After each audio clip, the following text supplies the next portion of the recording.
Since I last talked to y'all about books, I read these 4 books. First book I read was John Dies at the End. A good handful of friends have recommended it to me over more than 10 years, and I've been seeing the author all over TikTok lately.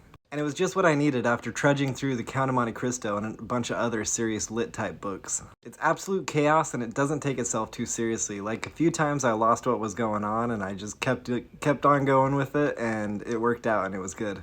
It made me laugh out loud quite a few times, but it would probably have been even more funnier if I had read it when it just came out, right as I graduated high school. After that, I read The Ladies of Grace Adieu and other short stories by Susanna Clarke. After reading her books Jonathan Strange and Mr. Norrell and Piranesi, I decided that she's my favorite author ever, and so I needed to read this too.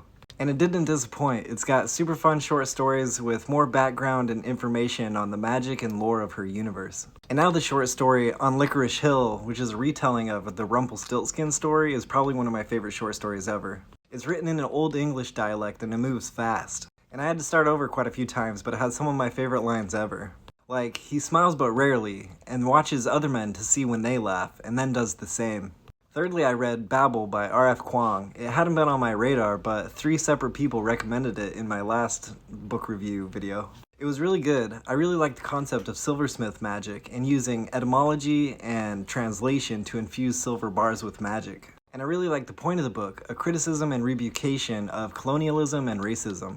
Every now and then I felt like parts of the story and how it moved were a bit contrived in order to make and get to the point, but it wasn't a big deal or nothing. The story was awesome, the magic was awesome, the characters were awesome, and despite saying bits of it seemed a bit contrived, it did surprise me quite a few times. Lastly, I read Tomorrow and Tomorrow and Tomorrow by Gabrielle Zevin. It's a goddamn fantastic book, that book. It made me feel, it made me feel.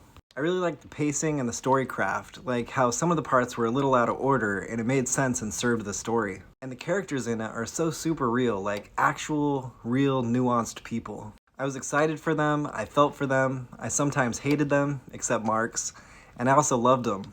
And I really wish I could play some of them video games they made. What have you been reading and what should I read next?